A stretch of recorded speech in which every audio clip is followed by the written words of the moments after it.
Student, my self Anil Kushwaha, chemistry cracker classes. मैं आज आपके लिए यूनिट फर्स्ट का एक बहुत इंपॉर्टेंट टॉपिक लेकर आया हूं और मैं आपसे प्रॉमिस करता हूं कि यहां से क्वेश्चन आपको जरूर मिलेगा।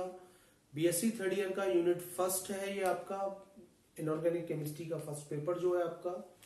एचएसबी कॉन्सेप्ट मैंने प्रीवियस वीडियो में डिस्कस किया था। एचएसबी कॉन्सेप्ट का मैंने आपको क्लासिफिकेशन बताया था कि सॉफ्ट एसिड किस बेसिस क्या पैरामीटर है सॉफ्ट एसिड का, सॉफ्ट बेस का क्या पैरामीटर है, बॉर्डर लाइन क्या थे, soft base, hard base, border line base, ये सब आपको आना चाहिए, तभी आप पियर्सन के कॉन्सेप्ट को समझ पाएंगे या जान पाएंगे। गजब का कॉन्सेप्ट है पियर्सन का, गजब की केमिस्ट्री है पियर्सन के कॉन्सेप्ट की। अगर आपने समझ लिया तो आप कभी भी केमिस्ट्री के रिएक्शंस में गच्चा नहीं खाएंगे। आइए देखते हैं क्या है हमारा कॉन्सेप्ट। हम लोग डिस्कस कर रहे हैं HSAB। मैं आपको एक चीज क्लियर कर दूं कि मोस्टली यहां से आपका लॉन्ग क्वेश्चन डिजाइन होता है, पियर्सन का क्वेश्चन है और आप इसे अपने तरीके से काफी बड़ा क्वेश्चन कर सकते हैं, छोटा भी लिख सकते हैं, बड़ा भी लिख सकते हैं, शॉर्ट क्वेश्चन में भी बना सकते हैं, लॉन्ग क्वेश्चन में भी डिजाइन कर सकते हैं। ये चीज आपके ऊपर डिपेंड करती है कि आप उसे किस तरीके से देख रहे हैं या आप इसे किस तरीके से ले रहे हैं। ठीक है, आइए शुरू करते हैं कि एचएसबी का कॉन्सेप्ट क्या है। मैं आपको पहले क्लियर कर दूं कि हमारे एक बहुत महान साइंटिस्ट थे, एक बहुत बड़े साइंटिस्ट थे, वर्जिलियस ये कहते थे कि आपके जो मेटल होते हैं वो जनरली सल्फाइड की फॉर्म में मिलते हैं। पहले बहुत अच्छे से सुन लीजिए, आपके जो मेटल होते हैं वो जनरली सल्फाइड की फॉर्म में मिलते हैं, लेकिन बाद में तो कैसे बताऊं, कमाल हो गया, बाद में ऑक्साइड की फॉर्म में भी मिले, बाद में कार्बोनेट की फॉर्म में भी मिले, बाद में सल्फेट की फॉर्म में भी मिलने लग गए, बाद में नाइट्रेट की फॉर्म में भी मिलने लग गए आपको। ये बाद में केमिस्ट्री चेंज हो गई, ठीक है। लेकिन बाद में जब ये मिले, इस चीज को समझाने के लिए वर्जिलियस से ही पहले लगभग 40 इयर्स पहले ही पियर्सन ने अपना स्टेटमेंट दे दिया था कि ये किस तरीके से आपको अर्थ पर मिल रहे हैं, आपके जो मेटल है वो किस तरीके से एग्जिस्ट कर रहे हैं।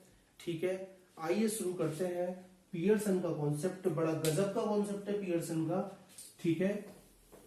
चलिए, पियर्सन के कॉन्सेप्ट के बेसिस पर अगर आप देखें, पियर्सन का कॉन्सेप्ट ये कहता है आपसे कि मान लो आपके पास एक सॉफ्ट एसिड है, मान लो आपके पास एक सॉफ्ट एसिड है, मान लो आपके पास एक हार्ड एसिड है, ठीक है। एक आपके पास सॉफ्ट एसिड है, मैं शॉर्ट में लिख देता हूं, एक आपके पास हार्ड एसिड है और एक आपके पास, ठीक है, एक आपके पास कैसा है,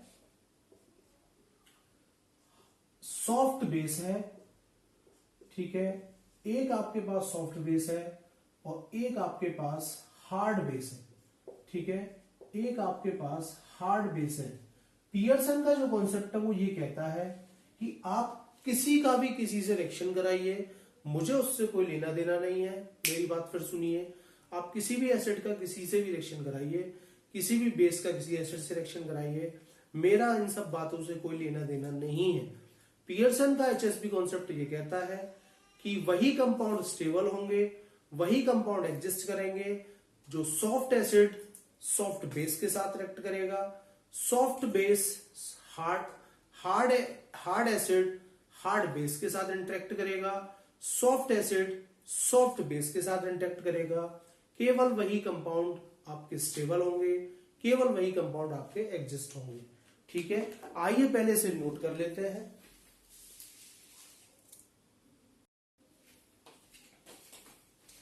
hello student, my self Anil Kushwaha from chemistry cracker classes. मैं आज आपके लिए unit first BSc third year class का एक नया टॉपिक लेकर आया हूं। मैंने प्रीवियस वीडियो में आपको क्लासिफिकेशन डिस्कस किया था। मेरे आज के टॉपिक का नाम है एचएसबी कॉन्सेप्ट। पियर्सन का एचएसबी कॉन्सेप्ट डिस्कस करेंगे। बड़ी गजब की केमिस्ट्री है पियर्सन की। पियर्सन हमें बहुत कुछ सिखाता है केमिस्ट्री के अंदर। मैं आपको एक बात और क्लियर कर दूं, पियर्सन कॉन्सेप्ट सीखने से पहले प्रीवियस वीडियो की जानकारी होनी चाहिए। सॉफ्ट एसिड क्या होते हैं, सॉफ्ट बेस क्या होते हैं, बॉर्डर लाइन एसिड बेस क्या होते हैं, हार्ड बेस हार्ड एसिड क्या होते हैं, ये सब आपको पता होना चाहिए।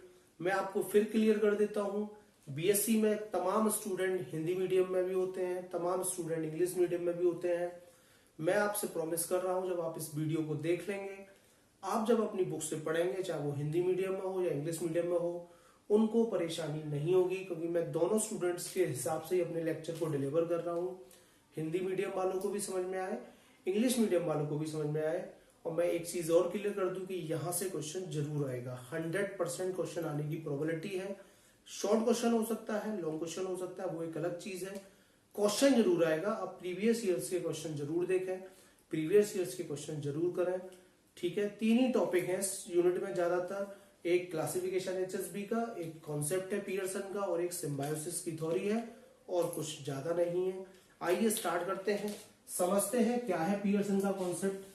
मैं पहले आपको एक चीज क्लियर कर दूं कि हमारे मेटल जो होते हैं जनरली हमें सल्फाइड की फॉर्म में मिलते हैं, लेकिन बाद में कमाल हो गया, वो ऑक्साइड की फॉर्म में भी मिलने लगे। बाद में और कमाल हो गया, कार्बोनेट की फॉर्म में भी मिलने लगे। बाद में और कमाल हो गया, सल्फेट की फॉर्म में भी मिलने लग गए। बड़ी समस्या आ गई, अरे ये तो अब मेटल सारी फॉर्म में आने लग गए। इस चीज को एग्जैक्टली एक्सप्लेन किया पियर्सन ने। पियर्सन ने इससे 40 ईयर पहले ही अपना स्टेटमेंट दे दिया था।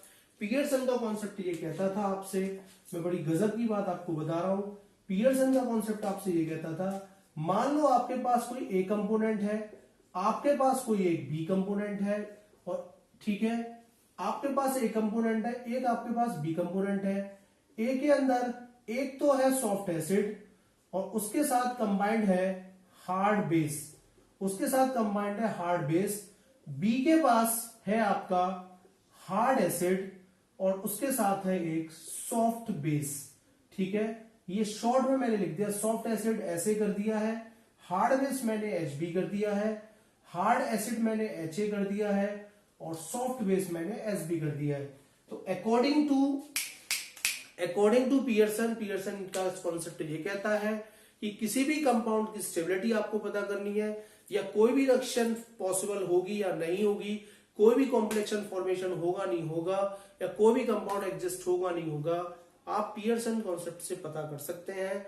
आज पियर्सन के कॉन्सेप्ट से हम तमाम हजारों केमिस्ट्री की रिएक्शंस, इनऑर्गेनिक केमिस्ट्री की स्टडी करते हैं, ऑर्गेनिक केमिस्ट्री की करते हैं, बायोकेमिस्ट्री की रिएक्शन करते हैं, और जियो केमिस्ट्री की भी रिएक्शन स्टडी करते हैं basis on the Pearson concept. तो पियर्सन का कॉन्सेप्ट ये कहता है कि आप जब भी इंटरेक्शन करोगे किसी भी कंपोनेंट का किसी भी कंपोनेंट से करिए, मेरा उससे कोई लेना देना नहीं है। आप किसी की भी रिएक्शन किसी से कराइए, आप किसी भी एसिड की रिएक्शन किसी बेस से कराइए, आप किसी भी बेस की रिएक्शन किसी भी एसिड से कराइए, लेकिन वही लोग स्टेबल होंगे, वही एग्जिस्ट करेंगे जब सॉफ्ट एसिड सॉफ्ट बेस के साथ इंटरेक्ट करेगा, हार्ड एसिड हार्ड बेस के साथ इंटरेक्ट करेगा।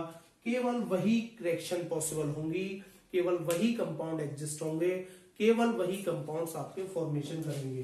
फिर मैं बोलूं, आप कुछ भी ले लीजिए, उस कंपोनेंट का सॉफ्ट एसिड सॉफ्ट बेस से इंटरेक्ट करेगा, हार्ड एसिड हार्ड बेस से इंटरेक्ट करेगा, तभी वो रिएक्शन होंगी। और इसी को हम लोग कहते हैं HSAB concept, hard acids hard soft acid base, hard soft acid base, बहुत से लोग लिख देते हैं ऐसे, soft hard acid base concept, इसे पियर्सन ने डिस्कवर किया था, इसलिए हम इसे कहते हैं पियर्सन कॉन्सेप्ट। तो मान लो C और D बन गया, तो C जो बनेगा वो जब बनेगा जब सॉफ्ट एसिड सॉफ्ट बेस के साथ इंटरेक्ट कर लेगा, और D कब बनेगा जब हार्ड एसिड हार्ड बेस के साथ इंटरेक्ट करेगा।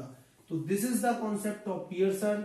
मैंने पियर्सन के बारे में बहुत सारी बातें बताई, ठीक है। आप इसको माइंड सेट कर लीजिए, बहुत अच्छे से सेट कर लीजिए।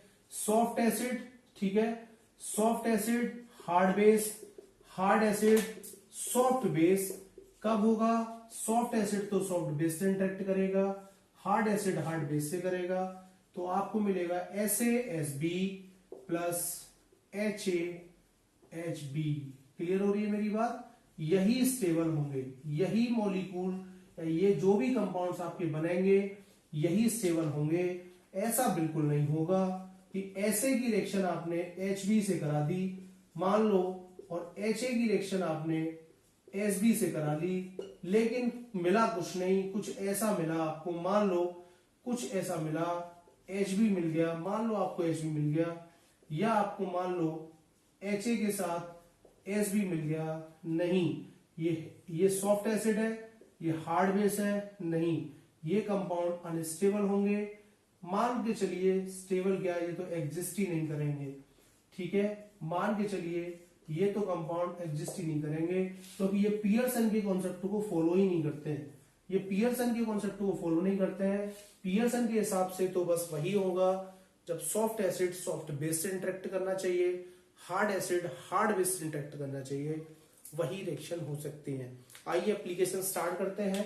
ये सब खुद से लिख सकते हो, आप खुद से डिजाइन कर सकते हो, एग्जाम में खुद से लिख सकते हो कि अकॉर्डिंग टू पियर्सन जब सॉफ्ट एसिड सॉफ्ट बेस से इंटरेक्ट करेंगे, हार्ड एसिड हार्ड बेस से इंटरेक्ट करेंगे, वही स्टेबल कंपाउंड्स बनाते हैं। एग्जांपल लिख दीजिए, ये तो थ्योरी हो गई, हालांकि आप अपने नोट्स से खुद से उसे तैयार कर सकते हैं, खुद से उसे समझ सकते हैं, खुद से आप देख सकते हैं, ठीक है। चलिए आइए गजब की चीज समझते हैं, क्योंकि आपको मान लो ये लॉन्ग क्वेश्चन आया है, शॉर्ट क्वेश्चन आया तो व्हाट इज पियर्सन लिखना पड़ेगा, एक एग्जांपल देना पड़ेगा, तब तो शॉर्ट क्वेश्चन कंप्लीट हो पाएगा।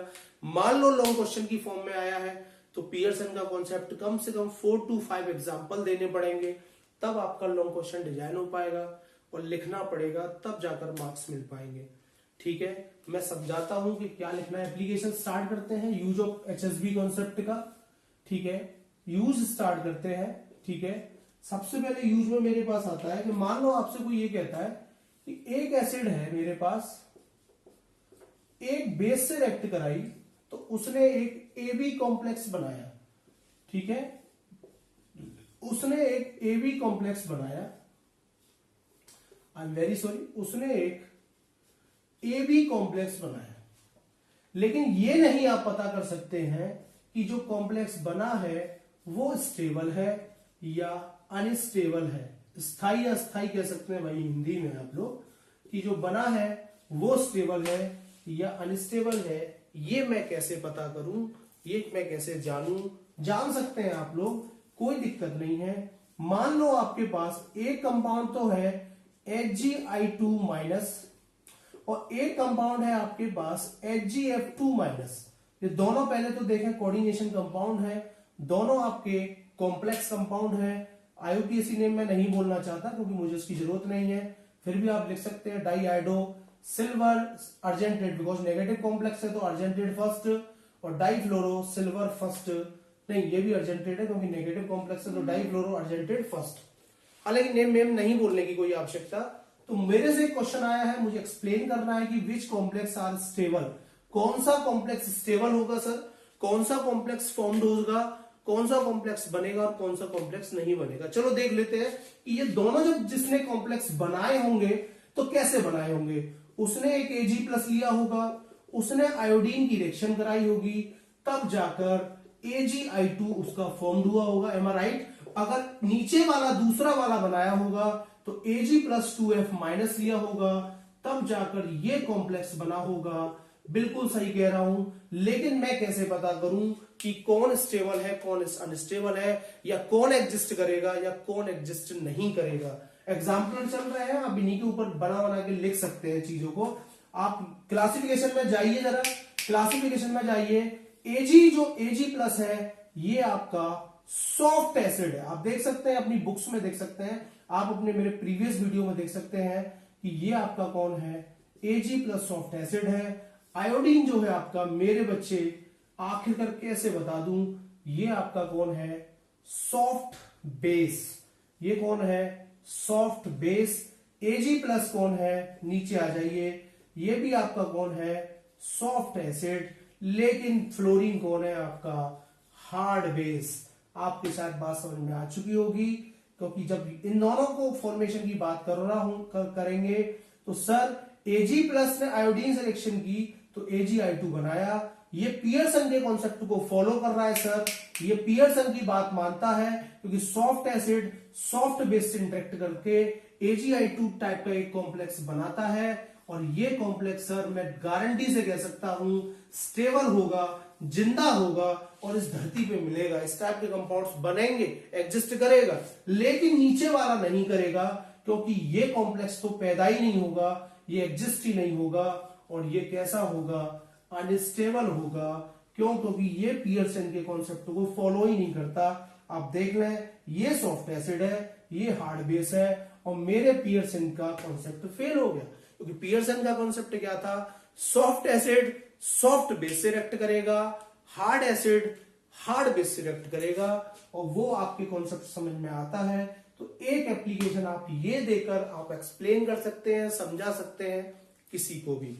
हटाइए, ये एक एग्जांपल हो गया। मैं दूसरा एग्जांपल लेता हूं, ठीक है। ये एक टाइप की स्टेबिलिटी कंपेयर करी थी जिसमें लिगेंड सेम थे, मतलब लिगेंड का नेचर एक सा था। मैंने इस टाइप का कॉम्प्लेक्स आपको स्टेबल कंपेयर कराया। स्टेबिलिटी कंपेयर कर सकते हैं, ये स्टेबल होगा, ये अनस्टेबल होगा, ये एग्जिस्ट होगा, ये एग्जिस्ट नहीं होगा। इस तरीके की प्रॉब्लम्स बन सकती हैं, है ना। इस तरीके की प्रॉब्लम्स आपके सामने आ सकती हैं कि कौन स्टेबल होगा और कौन अनस्टेबल नहीं होगा।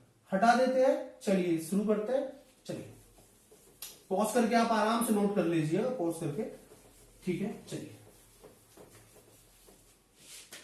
मान लो आपके पास एक कंपाउंड आया COF6 -3। आपको बताना है क्या सर COF6 स्टेबल होगा या अनस्टेबल होगा, एग्जिस्ट करेगा नहीं करेगा।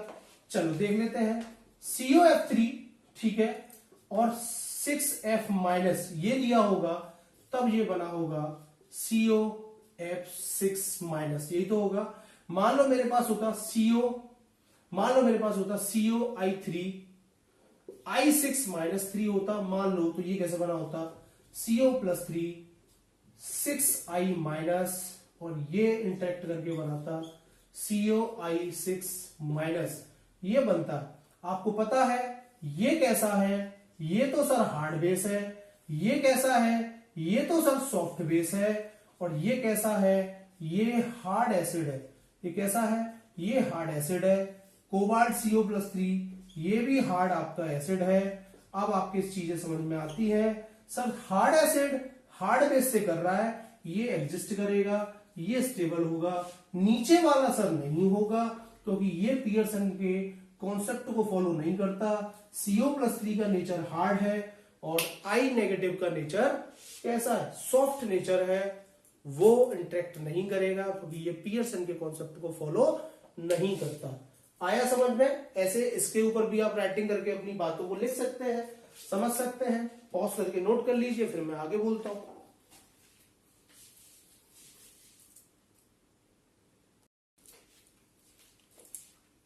तो स्टेबिलिटी कंपेयर हो गई। इस टाइप की कंपाउंड्स की स्टेबिलिटी आप कंपेयर कर सकते हैं, HSB कॉन्सेप्ट को फॉलो कर सकते हैं, और अपना क्वेश्चन खुद से बना कर लिख सकते हैं, अगर आपने इसको ठीक से समझ लिया तो।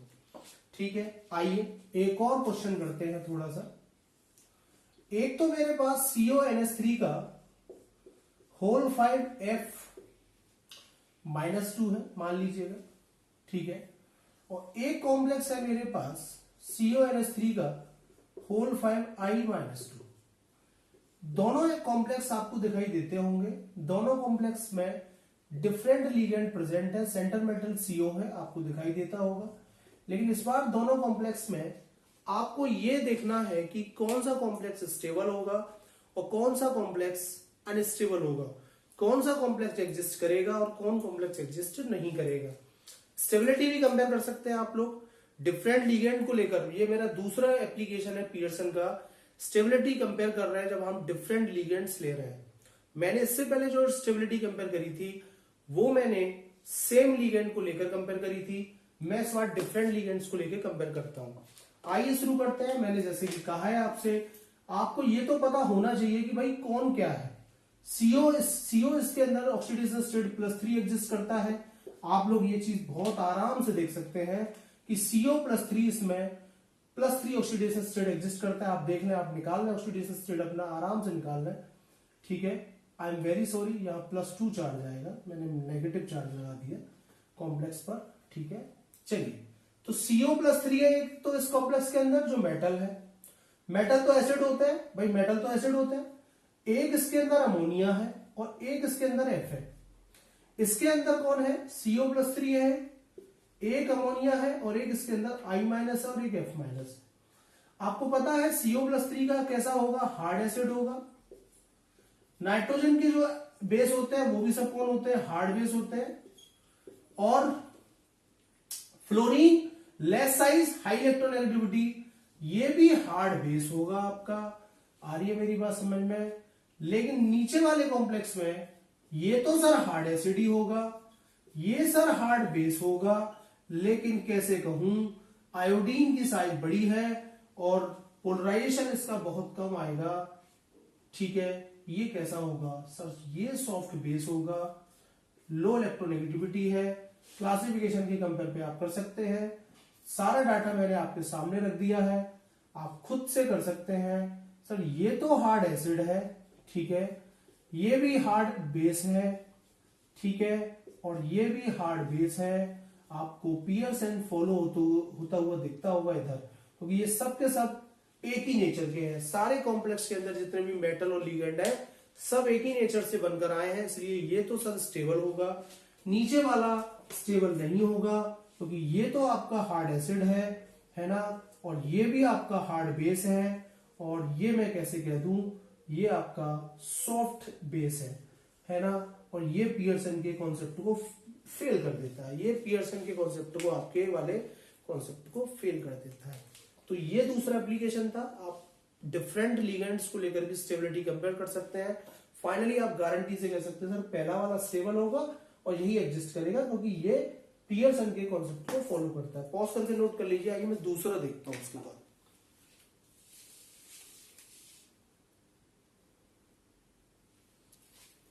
आइए HSB का तीसरा एप्लीकेशन देख लेते हैं, थर्ड एप्लीकेशन देख लेते हैं। आप किसी भी रिएक्शन का प्रोडक्शन पता कर सकते हैं कि रिएक्शन होगी या नहीं होगी। डबल डिकम्पोजिशन टाइप का रिएक्शन है, पहले आप देख लें डिकम्पोजिशन हो रहा है, वो भी डबल, सिंगल डिकम्पोजिशन नहीं है। ठीक है, आप किसी भी रिएक्शन का प्रोडक्शन पता कर सकते हैं, उसका डायरेक्शन देख सकते हैं, फॉरवर्ड होगा नहीं होगा। ठीक है, ये भी HSB कॉन्सेप्ट से किया जा सकता है। सर कैसे किया जा सकता है? देखिए CSF है, CSF सीजियम फ्लोराइड ने लिथियम आयोडाइड से रिएक्ट किया, तो सीजियम आयोडाइड प्लस LiF बनाकर आपको देता है। तो पहले मैं फर्स्ट रिएक्शन देख लेता हूं, फिर मैं आपकी सेकंड रिएक्शन देख लेता हूं। ठीक है, पहले हम लोग फर्स्ट रिएक्शन की बात कर लेते हैं, फिर हम लोग सेकंड की कर लेंगे। आपको पता है आपका जो फ्लोरीन है वो आपका एक हार्ड बेस है, ठीक है, और सीजियम जो आपका वो आपका कौन है? Soft acid. वो कौन है आपका? एक सॉफ्ट एसिड में आता है। ठीक है, आयोडीन जो है आपका, वो आपका आयोडीन जो है वो भी आपका एक सॉफ्ट बेस है। ठीक है, लेकिन लिथियम कौन है आपका? Hard acid. लिथियम कौन है आपका? Hard acid. ठीक है, ओके। जब इन दोनों ने इंटेक्शन किया तो सीजियम आयोडाइड मिला, एक LiF मिला। सीजियम आयोडाइड में सीजियम कौन है? सॉफ्ट एसिड, और आयोडीन कौन है? Soft base. ठीक है, आप देख सकते हैं आयोडीन का नेचर सॉफ्ट बेस है। LiF के अंदर आप खुद से देख लें, Li कौन है आपका? हार्ड एसिड है, और फ्लोरीन आपका हार्ड बेस है। मुझे मतलब नहीं है कौन किससे रिएक्शन करता है। अगर मेरा प्रोडक्ट, मेरा बनने वाला प्रोडक्ट HSB को फॉलो करता है, बनने वाले प्रोडक्ट में अगर सॉफ्ट या सॉफ्ट एसिड सॉफ्ट बेस है तो वो स्टेबल होगा, वो प्रोडक्ट बनेगा।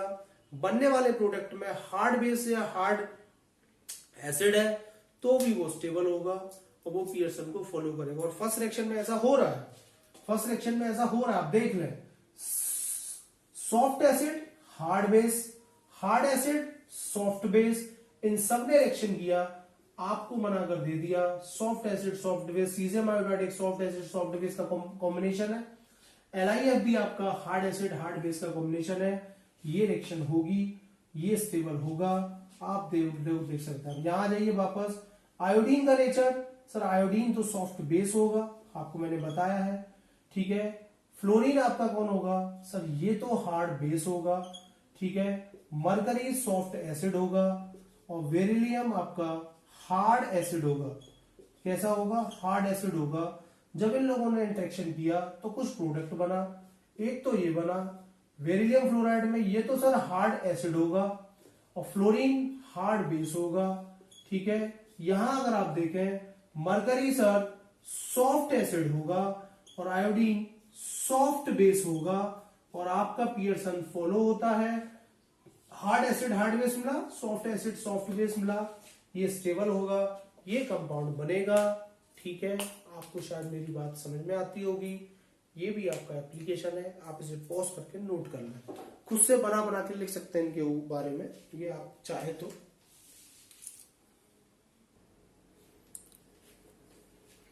आइए आप एक और एक्सप्लेनेशन कर सकते हैं एचएसबी का, थोड़ा गजब इंपोर्टेंट है थोड़ा सा। कोऑर्डिनेशन केमिस्ट्री आपने पढ़ी है, कोऑर्डिनेशन केमिस्ट्री में आपने लिगेंड पढ़े थे, लिगेंड्स था आपका लोन पेयर डोनर स्पीसीज, और एमिडेंट लिगेंड्स होते थे, आपने देखा होगा जैसे कि CN माइनस और NC माइनस, SCN माइनस और NCS माइनस, हम इन्हें एमिडेंट लिगेंड कहते थे क्योंकि इनकी electron lone pair donor property थी ना, वो मोर देन साइड थी। मतलब आप देखें कार्बन डोनर है यहाँ पे और यहाँ पे नाइट्रोजन डोनर है। अगर आप यहाँ देखें तो यहाँ पे सल्फर डोनर है और यहाँ पे आपका नाइट्रोजन डोनर है, मतलब जिनकी मोर देन डेंसिटी होती थी, है ना, डेंसिटी उनकी मोर देन होती थी, है ना, डोनर साइड उनके पास ज्यादा होती थी, वो आपके एम्बिडेंट्स होते थे। ठीक है, तो मतलब मान के चलिए भाई ये दोनों जो कॉम्प्लेक्स आपको दिखाई देते हैं, इसके अंदर SCN जो है वो एम्बिडेंट है, SCN का एम्बिडेंट NCS है। ठीक है, तो एक स्टूडेंट ने मेरे से कहा कि सर ये आप कैसे जज कर रहे हो कि जब PD SCN से रिएक्शन करेगा, PD जब SCN से रिएक्शन करेगा तो सर आपको हमेशा ये SCN की फॉर्म कन्वर्ट होगी, लेकिन अगर आप सब CO+3 का 4SCN से रिएक्शन कराते हो तो ये कैसे कंफर्म हुआ कि सर ये NCS की फॉर्म में आएगा, ये NCS की फॉर्म में आएगा। ठीक है, आ रही है आपको मेरी बात समझ में कि ये NCS की फॉर्म में कैसे आएगा, ये बात सर कैसे मालूम चलेगी। ठीक है, आइए इसी चीज को समझना है कि ये एमिडेंट नेचर बदलता क्यों है जब आप रिएक्शन कराते हो। ठीक है, यहां पे भी पियर्सन काम करता है। PD की बात करें, PD आपका सॉफ्ट एसिड है, बहुत अच्छे से देख लें PD का नेचर कैसा है, PD आपका सॉफ्ट एसिड है। ठीक है, और यहां पर जो SCN है ये आपका सॉफ्ट बेस है, सॉफ्ट एसिड सॉफ्ट बेस से रिएक्ट करेगा। ठीक है, सॉफ्ट एसिड को सॉफ्ट बेस मांगता है तो सल्फर के डोनर एटम जाएंगे क्योंकि वो पियर्सन को फॉलो करेगा, तो ये बन जाएगा। लेकिन CO+3 होता है हार्ड एसिड, अब सल्फर तो सॉफ्ट होता नहीं है, लेकिन जो नाइट्रोजन का लिंकेज होता है, नाइट्रोजन जो हाई नेगेटिविटी के होते हैं वो होते हैं आपके कैसे, वो आपके कैसे होते हैं हार्ड बेस, है ना। मतलब सल्फर की अगर डोनर साइड यूज करूंगा वो तो सॉफ्ट होगी, लेकिन अगर नाइट्रोजन की डोनर साइड यूज करूंगा वो हार्ड होगी।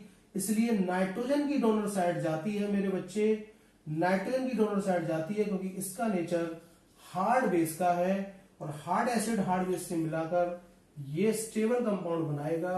ये पियर्सन का कॉन्सेप्ट फॉलो करते हैं।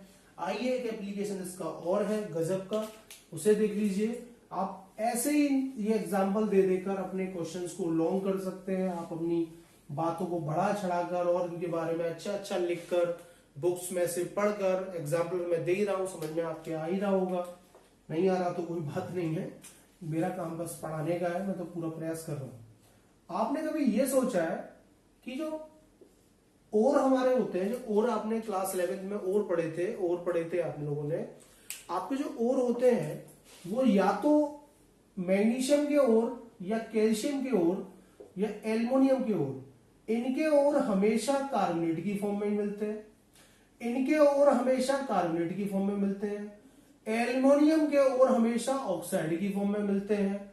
ठीक है, ये कभी सोचा है भाई ये केवल कार्बोनेट की फॉर्म में क्यों मिलते हैं इनके ओर?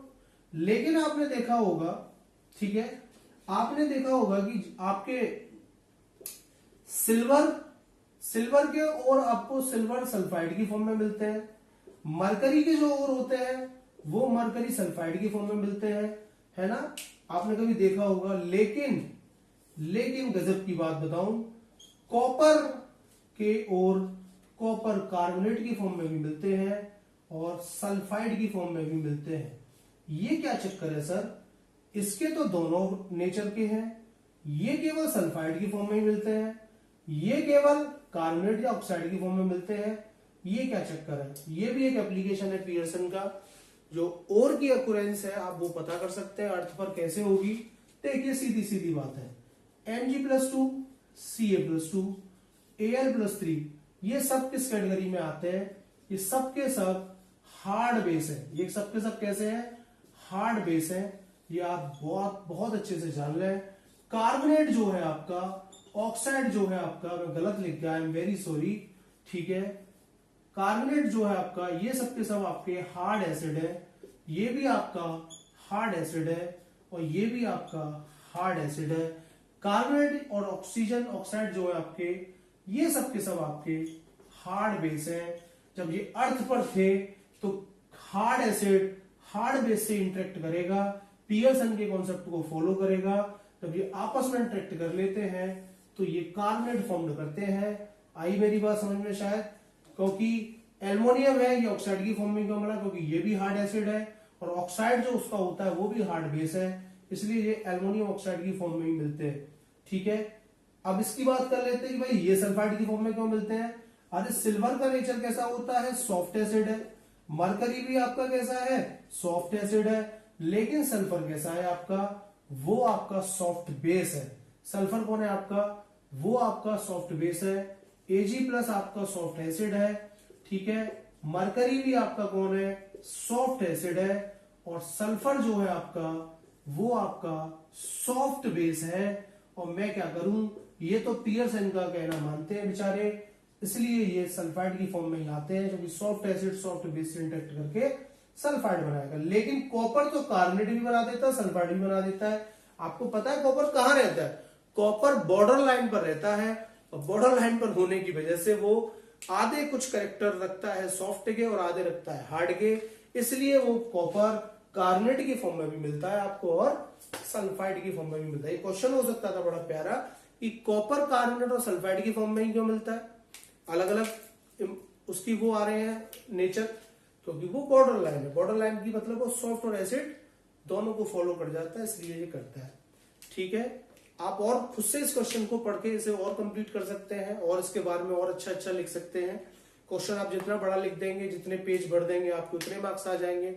मैंने पूरा प्रयास किया है आपके टॉपिक समझ में आए, आप उसके बारे में लिखें और खुद से अपने नोट्स प्रिपेयर करें और आप मेरे वीडियो देखकर उसे और अच्छा बेहतरीन बना सकते हैं अगर केमिस्ट्री सच में सीखना चाहते हैं तो।